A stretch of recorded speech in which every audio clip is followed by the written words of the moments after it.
성경 말씀 빌립보서 3장 13절에서 14절까지의 말씀입니다. 같이 읽겠습니다. 형제들아, 나는 아직 내가 잡은 줄로 여기지 아니하고 오직 한 일, 즉 뒤에 있는 것은 잊어버리고 앞에 있는 것을 잡으려고 폿대를 향하여 그리스도 예수 안에서 하나님이 위에서 부르신 부름의 상을 위하여 달려가노라. 아멘. 네, 오늘 본문 말씀 중에서 뒤에 있는 것은 잊어버린다. 자, 이 말씀만 지난주 23년 마지막 주에 강해했었습니다. 송구 영신 중에 송구, 즉 옛것을 보내는 법에 대해서 말씀드렸죠. 오늘 24년 첫 번째 주, 신년 감사주일입니다. 그래서 오늘 본문 중에서 앞에 있는 것을 잡는다. 이 부분이 새 것을 맡는다. 이 영신의 의미가 있어서 이 부분에 대해서 말씀드리겠습니다. 자, 성경의 먼저 문자적인 뜻을 제대로 이해해 보겠습니다. 앞에 있는 것을 잡아야 한다. 그러면 앞에 있는 것은 무엇을 뜻할까요? 오늘 본문을 주목해 보면 13절에 앞에 있는 것, 그리고 14절에 푯대를 향하여, 상을 위하여, 이런 표현들이 모두 같은 이미지를 가지고 다르게 표현된 것 같습니다. 자, 이것들은 분명 바울의 인생 목표 같은 것이 되겠죠. 자, 그렇다면 바로 앞절에서 바울은 자기 인생에서 가장 귀한 것을 이미 밝혀 놓았습니다. 8절, 9절 말씀 같이 한번 읽어보겠습니다. 또한 모든 것을 해로 여김은 내 주 그리스도 예수를 아는 지식이 가장 고상하기 때문이라. 내가 그를 위하여 모든 것을 잃어버리고 배설물로 여김은 그리스도를 얻고 그 안에서 발견되려 함이니. 여기서 이미 자신의 인생 목표, 인생의 최고 가치를 밝혀 놓았습니다. 예수 그리스도를 아는 것. 이것은 단순히 예수님에 대한 정보를 많이 얻는 것이 아닙니다. 남편이 아내를 잘 안다. 아내가 남편을 잘 안다. 그렇게 아는 것입니다. 그것은 곧 그리스도를 얻는 것이고, 그리고 그리스도 안에서 내가 발견되는 것과 같다는 그런 체험, 그런 경험을 뜻합니다. 쉽게 말하자면 주님과 알콩달콩 더 행복하게 교제를 나누며 사는 삶, 그런 영적 교제가 바로 사도 바울의 생애 목표였던 것입니다. 자, 이어서 잡다. 이 단어는 신약 성경에서 딱 한 번 쓰인 단어인데 아마도 바울이 만든 단어인 것 같습니다. 경기장에서 앞만 보고 달려가는 경주자를 묘사한 것 같습니다. 영어 성경 번역을 참고해 보면 유익합니다. 대부분의 영어 성경들은 straightforward라는 단어로 번역을 했습니다. 이 단어의 뜻이 무엇인가? 안간힘을 쓴다라는 뜻이 있습니다. 여러분, 안간힘을 쓰면 그러다가 무슨 일이 벌어집니까? 부상이 생기겠죠. 그래서 근육을 혹사한다. 그리고 염좌를 입는다. 비틀거리거나 꺾이는 부상을 입는다. 이런 뜻까지 가지고 있습니다. 자, 헬라어, 영어 다 몰라도 됩니다. 우리가 기억해야 될 것은 무엇입니까? 잡다. 이렇게 단순하게 번역되었지만 이것은 격렬하게 최선을 다해 무엇인가 승부를 보는 태도인데 무엇까지 각오한다고요? 부상을 각오할 정도로 잡아채려는 자세를 묘사하고 있다는 것입니다. 그래서 이것 잡다는 부상을 각오할 정도로 승부를 보는 태도다. 이것만 유념하시면 되겠습니다. 자, 잡다라는 단어가 이렇게 격렬한 단어인 점은 우리 신앙생활의 모범적인 자세에 대해서 우리가 다시 한번 생각해 볼 거리가 있습니다. 20세기에 캐직 사경회라는 유명한 수양회가 있었습니다. 영국의 캐직이라는 호숫가에서 열린 수양회인데요.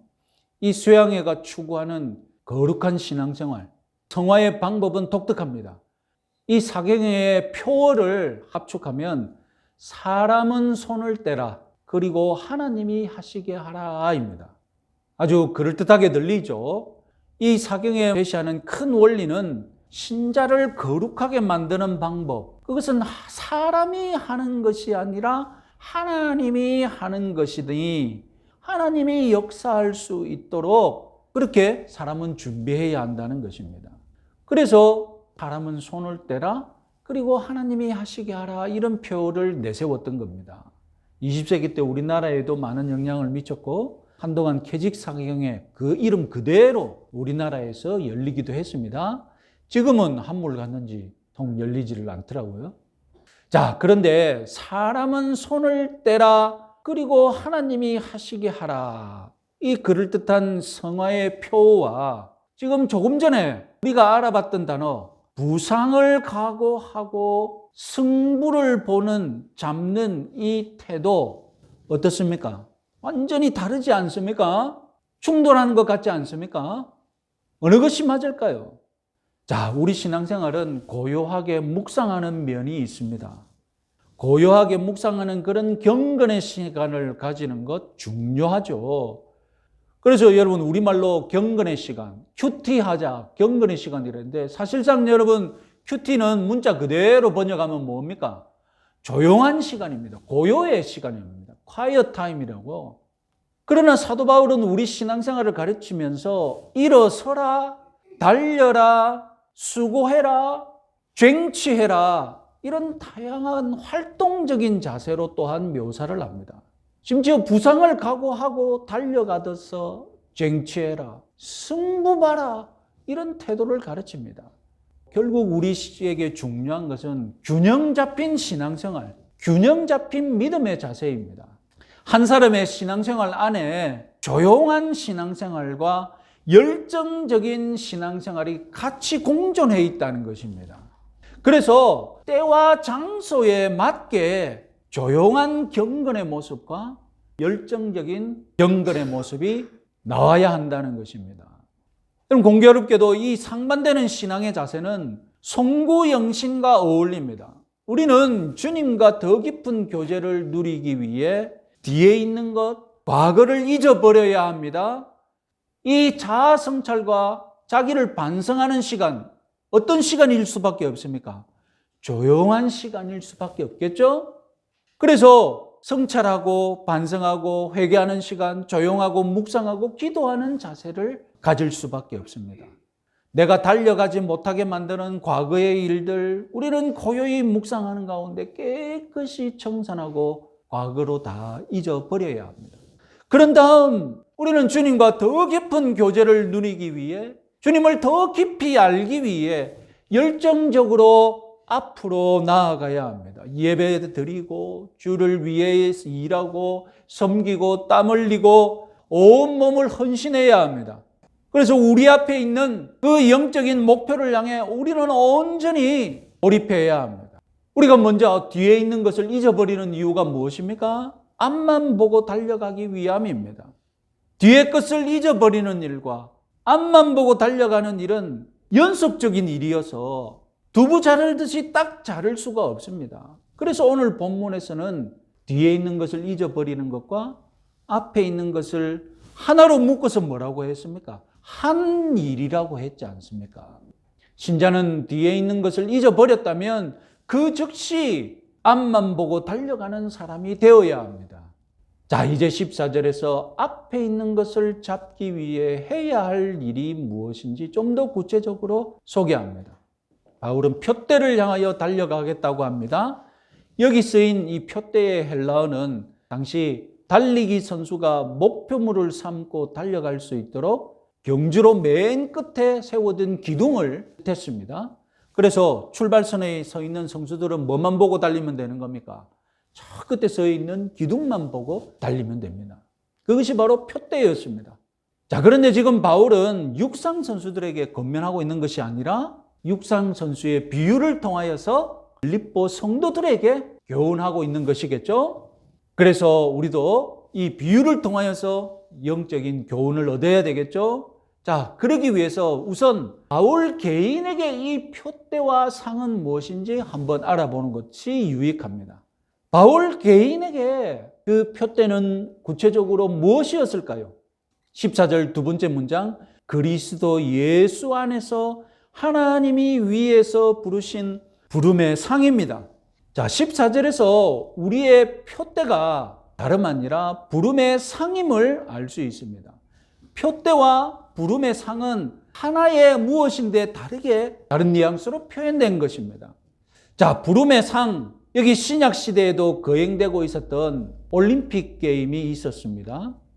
그리고 이 올림픽 게임 시상식 때 부름의 상을 목격할 수 있었습니다. 자, 달리기에서 우승한 선수에게 그 당시 월계수로 만든 월계관을 씌워줬다는 거 여러분 다 알고 계시죠? 월계관을 씌워주는 사람이 아주 고급 관료인데 이 고급 관료들은 장내 관중들에게 우승자가 누구인지 공표하도록 명령합니다. 이때 무엇이 공표되느냐? 우승자의 이름, 그리고 그의 아버지 이름, 그리고 그의 고향, 이렇게 공표가 됩니다. 이 이름을 공표하는 절차가 바로 우승자가 시상대에 나오도록 부르는 절차였습니다. 여러분 많이 익숙하죠? 오늘날 올림픽 시상식을 보면 2000년 전에 올림픽 시상식과 똑같이 반복하고 있죠. 선수들이 시상대 뒤에 서 있습니다. 그러면 장내 아나운서가 공표를 하죠. 골드 메달리스트를 먼저 부릅니다. 우리에게 익숙했던 그 골드 메달리스트.